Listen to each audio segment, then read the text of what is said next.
Mga kababayan, nagbabalik po tayo bago po tayo magpatuloy ulit sa mga usapin ng BSKE or yung BSKE na gaganapin sa November 2, 2026 kung talaga bang matutuloy na yan.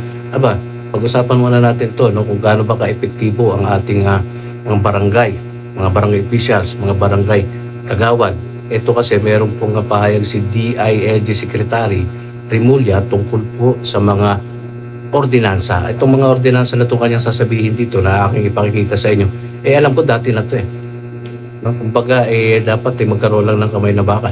Bago pa maitupad ito, dapat din, siyempre, alam ito ng mga barangay officials at kung alam man nila, dapat po itong ipatupad bago pag-usapan yung mga schedule ng BSKE na yan. Dito makikita kung gaano kayo kaepektibong pinuno, leader sa inyong mga barangay officials, mga barangay kagawad, no? Ipiplay ko lang itong mga pahayag ni DILG Secretary. Pakinggan po natin. Nakabonete in public, yung mga yan, binabawal na yan. Meron tayong Anti-Public Intoxication Act. Bawal na ang mag-inom sa kalye. Bawal na ang maglatag ng mga silya at ng mga lamesa sa mga kalye at mag-inuman. Doon na nagagaling, number 1 ang away, number 2 ang sexual harassment. Bawal na. Kaya sabihan ko ang lahat, pasensyahan tayo. Pag kayo mag-inuman sa kalye, uhulihin namin kayo. Pag alas 10, Kaya lang, sabi ni DILG Secretary, bawal na maghatag ng mga silya, mga lamesa sa mga daanan, mga kalsada. Yung bang ganyang mga ordinansa, kung tutusin, dapat kahit walang ordinansa o walang batas, hindi naman dapat ginagawa yan. Kumbaga, disiplina na lang. Kaya lang kasi walang disiplina yung ibang mga Pilipino. Hindi natin nilalahat. No? At saka magpuntang mga lugar. Pero ka makikitang ganyan.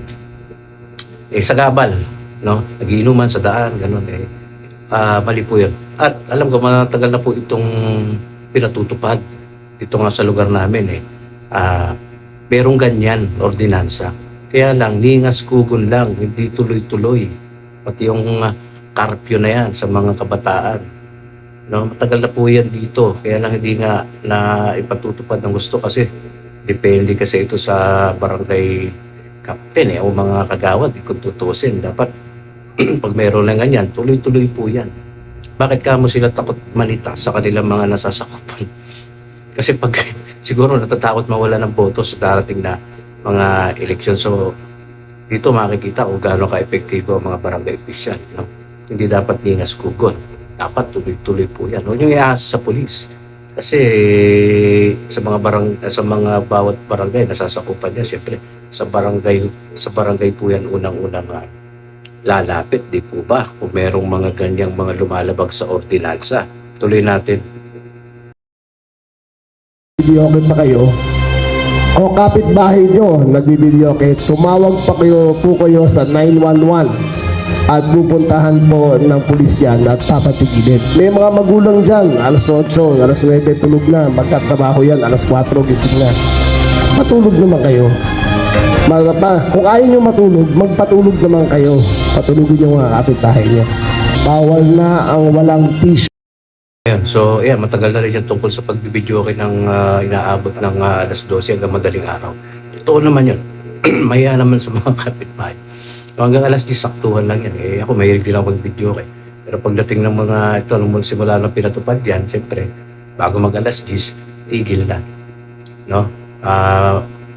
Kung ayaw mong matulog, yun nga, magpatulog ka sa iyong mga kapitbahay. Tuloy ba natin to? At lang, no, bulin na lang din natin. Siyempre, pag meron pong ganyan lumalampas na sa oras, halimbawa, alas 11, alas 12 na, nagbibideo ka pa rin, pwede naman pong i-report yan sa barangay. Tumawag lang sa barangay para sitahin. Siyempre, mga lasing yan. Mahirap kung ikaw mismo magsisita, baka mapaaway ka pa. So, mas maganda na ang sisita dyan, mga barangay tanod o yung mga kagawad. Tuloy po natin. Na lalaki, alam mo babae, diba? Pero walang t-shirt na lalaki na palakad-lakad sa kalye. Bawal na. It is a act of civility na magbihis naman kayo habang nasa kalye kayo.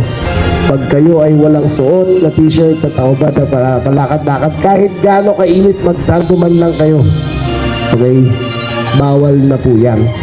We will make the students Dito rin sa lugar namin, matagal na rin yan, yung mga bawal na nakaubad, ang tatambay dyan, magiinuman. Hindi lang kasi na hindi consistent yung pagpapatupad ng ordinansa eh. Sabi ko nga, nasa nasa namumuno yan eh. No? Bago pangampanya, bago magbi-BSK, kung matutuloy yung BSK sa November 2, 2026, mangangampanya kayo. Eh pagkakataon nyo na ito, pakita nyo na nagtatrabaho kayo na ayan, meron na naman na pahayag na dapat pinatutupad yung mga ordinansa na yan. Diba? Sino bang mag-aano yan? Pulis? O kasama nyo yung pulis. Pag walang pulis, kayo, mga barangay dyan. Barangay captain, mga kagawad. Kayo matakot malita, matatakot kayo mawala ng boto. Kaya nga kayo nilagay dyan para ayusin yung inyong komunidad kasi nga merong mga bagong ordinansa ganito ipatutupad dyan. Gawin ninyo ang inyong trabaho, kaya nga kayo binoto eh, kaya nga kayo nilagay dyan. Kayo matakot. feel safe, we will make the parents feel safe. Ayan ang trabaho ng pulis, ayan ang trabaho ng barangay. Kung wala pong pulis sa inyong eskwelahan, ay tumawag po kayo sa 911 at alertuhin nyo kami kung bakit wala doon at mag-deploy kami kagad. Okay? So, it is our social compact to make the school safer. One policeman, and barangay officials will be there during school hours. Meron na tayong enhanced curfew ordinances para sa mga 18 years old and below. Pag hindi kayo nag-aaral, hindi kayo nagtatrabaho, proof of employment, of proof of education, na nag-aaral kayo sa oras na yun, pauwi kayo, bawal na kayo sa kalye after 10 p.m. Umuwi na kayo sa mga bahay nyo. Okay. Yung mga rugby boys dyan, yung mga geng-geng dyan, yung mga gago sa kalye dyan, magtago na kayo, umuwi na kayo pag 10 o'clock, puhulihin namin kayo. So yun, din na natatapos yun, no? Karpyo sa mga kabataan. Ayun, sinabi, mga gagoy, mga rugby boy. No? Maganda nga yun eh. Kasi nga kahit paano mababawasan yung mga hindi magandang pangyayari sa labas, lalo na gabi, alas 10. Meron ng karpyo eh. Itong mga ordinansang ito, pangkalahatan ito eh. Diba? Alam mo, sinimulan na ito eh. Sinimulan na ito sa Metro Manila at marami na nga po nahuli. Siguro yung unang gabi na ginawa nila, umabot ng 5,000 yung mga nahuli, mga nakahubad sa kalsada, nag-iinom sa kalsada, mga kabataan, nasa labas pa ng bahay. Ayan. So tuloy-tuloy na po yan. Sabi dyan, hindi sila titigil hanggat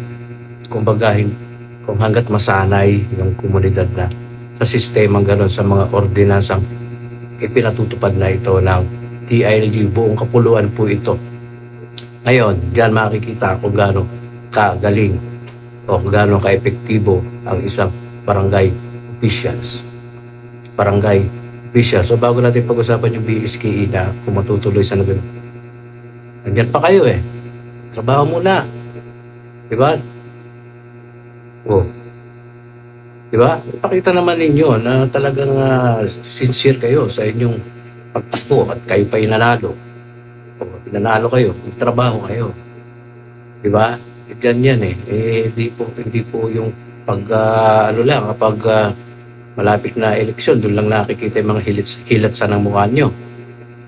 Hindi po nila lahat yan. Pero masaktan kayo kung ganun kayo. Kung hindi naman kayo masasaktan.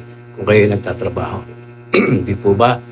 So ayan, bago natin talakayin ulit kung matutuloy ang BSKE, mangampanya na lang kayo kung gusto nyo. Mangampanya kayo, sabayan nyo na rin po ng inyong trabaho. Nandiyan kayo sa posisyon ninyo eh. Kaya nga kayo binoto. Okay. So hanggang dito na lang po muna. Ito, mga maganda ito. Maganda ito para sa komunidad. Makakabutihan, disiplina yan eh. Dapat lang naman talaga ganun eh. Diba?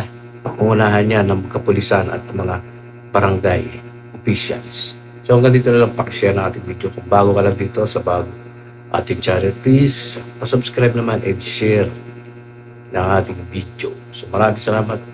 Hanggang susunod. At tayo, God bless you.